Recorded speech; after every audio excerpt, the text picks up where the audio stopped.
Hello friends, good morning, welcome back to my channel. তোমাদের সবাইকে স্বাগত ও ভালোবাসা জানিয়ে নতুন একটি ভিডিও শুরু করছি। এখন ঘড়িতে বাজে 8টা থেকে তোমাদের সাথে নিয়ে আজকের ভিডিওটা শুরু করছি। আর এই সকালবেলায় আগে চা বসিয়ে দিয়েছি। আমার যেটুকু আশিবাসি কাজ ছিল সেটুকু সব কাজগুলো সেরে নিয়ে এখানে আমার আর মায়ের জন্য 2 কাপ চা বসিয়ে নিয়েছি। যাব বাজারে, সারা সপ্তাহ বাজার নিতে হবে, তো ওই জন্য বাজার যেতে হবে। তো চাটা খেয়ে দিয়েই বাজার যাব, এসে জলখাবার খাবো। আর এখানে মেয়েকে ছাতু গুলে দিচ্ছি। ও সকালবেলা ঘুম থেকে উঠে ফ্রেশ হয়ে নিয়েছে, মুখ হাত পা ধুয়ে নিয়েছে, তো ওকে আমি ছাতুটা গুলে দিচ্ছি। ও সকালবেলাতে ও ছাতুই খায়, নাই ছাতু খাবে নাই মুড়ি ভিজিয়ে জল খাবে। তো এখন বলছে মুড়ি খেতে ভালো লাগছে না, তো ওই জন্য ওকে আমি ছাতুটাই গুলে দিচ্ছি। ও আঁকতে যাবে, তো ওই জন্যে আরও তাড়াহুড়ো করছি। এখন 8টা বেজে গেছে, তো ও যাবে 9টা থেকে, ও আঁকতে যাবে। তো ওই জন্যে ওকে তাড়াহুড়ো করে ওকে সমস্ত কিছু ওকে করে দিয়ে দিচ্ছি। আর এখনও কিন্তু আমার বিছনা গুছানো হয়নি, বাসি বিছনাই আছে। ঘর ধরে যেটুকু কাজ করা সেটুকু করে নিয়েছি, নিয়ে আর এই যে বিছনাটাকেও গুছিয়ে নিচ্ছি। একেবারে রেডি হয়ে নিয়েছি বাজার যাব বলে। তো হাতে একটু সময় আছে, হাতে সময় আছে যেকালে বাসি বিছনাটাকেও তুলে নিই। নাহলে বাসি বিছনা রেখে কোনো জায়গায় যেতেও আমার ভালো লাগে না, ইচ্ছে করে না। তো এইগুলো তো সমস্ত কাজগুলো সব করে সেরে রেখে বাইরে যাওয়াটাই ভালো। এসে তাহলে ঝাড়া হাত পায়ে বসে একটু মুড়ি টুড়ি জলখাবার খাওয়া যাবে ধীরে সুস্থরে। তো এখানে আমি কম্বলগুলোকেও ভাঁজ করে রেখে দিয়েছি। আর জানো তো, রাত্রির বেলা ভীষণ পরিমাণে গরম হচ্ছিল, মানে একটু গরম পড়ে গেছে বললেই হয়, ভালোই গরম পড়ে গেছে, ফ্যান চালাতে হচ্ছে। তো একটু শুরুর দিকে মানে একটু ফ্যানটা চালিয়ে নিচ্ছি, তো তারপর খানিকক্ষণ বাদে আবার বন্ধ করে দিচ্ছি। আর এখন যদি জানলা খুলে যদি রাত্রিরে শোয়া হয়, তাহলে বাইরের ওই কুয়াশার আবহাওয়াটা গায়ে লাগবে, লেগে আরও শরীর খারাপ করে যাবে। তো ওই জন্য ঘরের জানলা দরজা সব বন্ধ রেখে তো একটু ফ্যান চালিয়ে নিচ্ছি। আর বাজার থেকে ঘুরে এসেছি, এখন অবধি বাজারের ব্যাগ যেমন আছে সেরকমই রেখে দিয়েছি। আর বাজার থেকে আসার সময় তেলে ভাজা নিয়ে এসেছিলাম, তো ওই তেলে ভাজা দিয়েই মুড়ি খাওয়া হচ্ছে। সবাইকেই দিয়ে দিয়েছি। মা আলু চচ্চড়ি করে রেখেছিল, তো এই আলু চচ্চড়ি দিয়ে তেলে ভাজা দিয়ে মুড়ি খাওয়া হচ্ছে। তো মুড়ি টুড়ি খাওয়া হয়ে যাওয়ার পর আগে জামা কাপড়গুলো শুকুর দিয়ে দিচ্ছি। আর এই কদিন ধরে ভীষণ পরিমাণে মেঘ করছে, রোদ্দুরে সেরকম তাপও নেই। তো আগে স্নান করে নিয়ে এই জামা কাপড়গুলোকেও কেচে নিচ্ছি, নিয়ে তারপর কেচে নিয়েছি। তো নিয়ে আজকে পুরো এক ছাদ জামা কাপড়, রবিবার বলেও কিন্তু ছুটি নেই।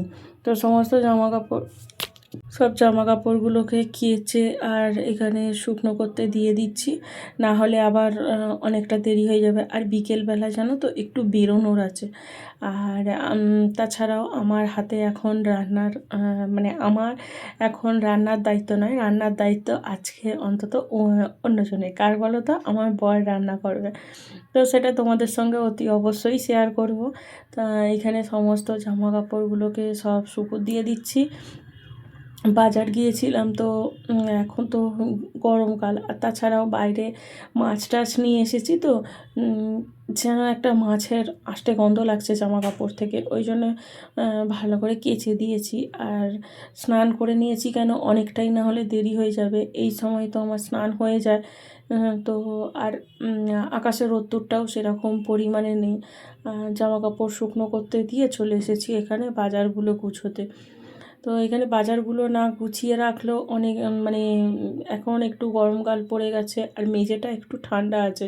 তো এখন অবধি আমি ফ্রিজে কিছু মানে আনাজপত্র এখনও ফ্রিজে রাখিনি, মেঝেতেই রাখছি।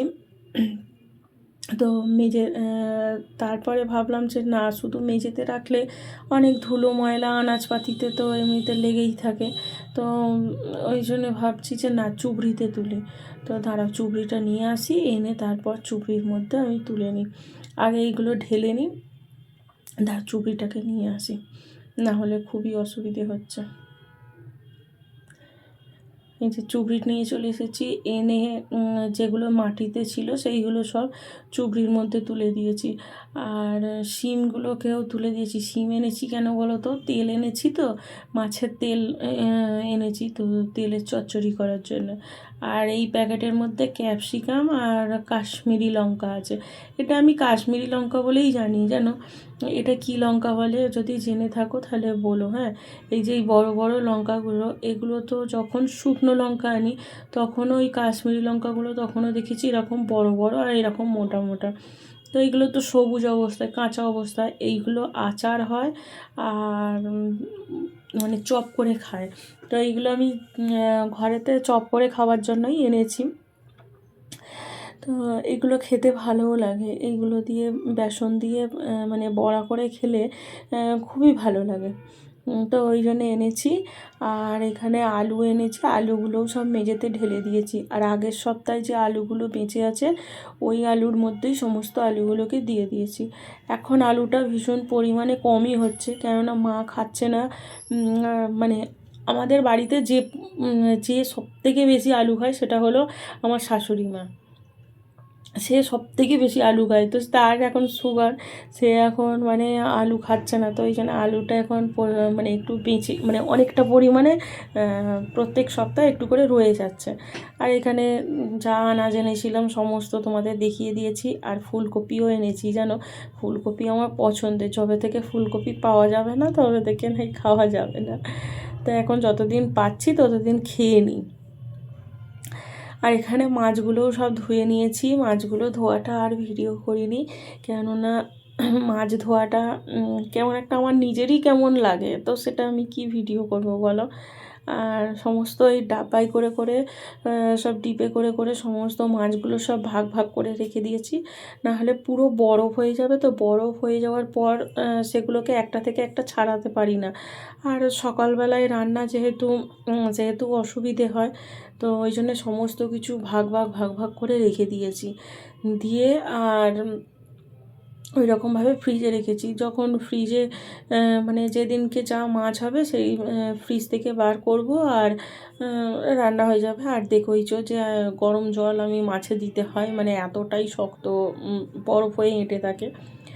তারপর এই যে এখানে চলে এসেছি, আমার বর এখন রান্না করছে। এইখানে মাটন এনেছি, অল্প করেই এনেছি। এনে এটা এদিকে সিদ্ধ বসিয়েছি, রসুন গোটা রসুন নুন হলুদ দিয়ে সিদ্ধ বসিয়েছি। আর ওইদিকে আমি আজকে হেল্পারের কাজ করছি, আমি যা লাগছে একটু একটু করে সমস্ত কিছুতে হেল্প করে দিচ্ছি। আর এইখানে আমার পাশটাতে আমার মেয়েটাও বসেছিল। তো ওই দিকে হচ্ছে এই যে চিকেন কষা, চিকেন কষাটা যেমন খেতে ভালো হয়েছে সেরকম কালারটাও ভালো হয়েছে, কালারটা খুব সুন্দর হয়েছে না। তো এইখানে হয়ে গেছে, এই গামলার মধ্যে আমি বললাম যে এই গামলার মধ্যে ঢেলে দাও তাহলে ভালো হবে। আর ওইখানে যে কাইগুলো লেগে রয়েছে সেইগুলো সব এতে দেওয়া হলো, আর ওপর থেকে একটু বেরেস্তা ছড়িয়ে দিয়েছি।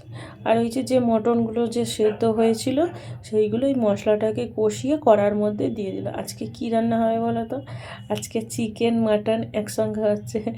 আজকে অনেক দিন থেকে ইচ্ছা গিয়েছিল যে মটনের বিরিয়ানি খাবো, তো সেটা তো হয়ে ওঠেনি। তো আজকে এবার গরম পড়ে যাচ্ছে, মাটন তো খাওয়াই যাবে না। তো ওই জন্য ভাবলাম যে সেটা আজকেই করে নিই। তো এখানে আমি মাটনটাকে আমার বর কষিয়ে নিয়েছে, নিয়ে আলাদা করে তুলে রাখলো, আলু আর মাটনটা আলাদা করে তুলে রাখলো, রেখে আর কাইটা তারপর ভাতে মানে যেমন লেয়ারিং করে সেরকম লেয়ারিং করে দিল। লেয়ারিংয়ের দায়িত্ব আবার অন্য কেউ নিয়েছে, তোমরা দেখতেই পাচ্ছ। তো এইখানে দমে বসিয়ে দেওয়া হলো, 10 মিনিট বাদে দেখছি, দাঁড়াও 10 মিনিট হয়ে গেছে। তো আসলে 10 মিনিট কেন রেখেছি, ভাতটা অনেকটা সিদ্ধ হয়ে গেছে, আর মাংস তো প্রেশার কুকারের মধ্যেই সিদ্ধ করা, আলু যা লাল লাল করে ভাজা হয়েছে ও তো অর্ধেকটা মানে অর্ধেকের বেশি সিদ্ধ হয়েই গেছে। তো ওই জন্য বেশিক্ষণ সময় লাগে না, 10 মিনিটেই হয়ে গেছে। আর এই দেখো তোমাদের দেখালাম ভাতটাও কিন্তু ঝরঝরে আছে, একদম কিন্তু ভেঙেও যায় না। এই যে আলু, মাংস মানে মাটন সব কিছু একদম নিচতে একেবারে বসে গেছে, ওইটাকেই একটু একটু করে তুলে নিয়েছি। তো চলো এইবারে সবাইকে খেতে দিয়ে দিই, না অনেকটাই বেলা হয়ে গেছে, এখন দুপুর 3টে বাজে।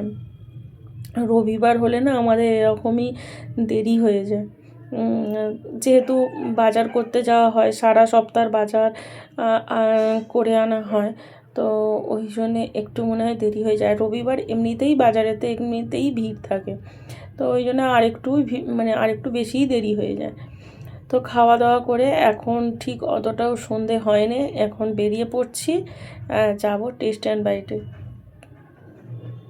বললাম সন্ধে হয়নি, কিন্তু সেই সন্ধে হয়েই গেছে, আসলে অনেকক্ষণ বাদে বেরোলাম। তো এই যে কেক কিনতে এসেছি, আর এইটা পুরো আমাদের বাড়ির সামনেই হয়েছে। আগে জানো তো টেস্ট অ্যান্ড বাইটের কেক খেতে গেলে সেই মানে আন্দুলে যেতে হতো, এখন আমাদের বাড়ির সামনেই।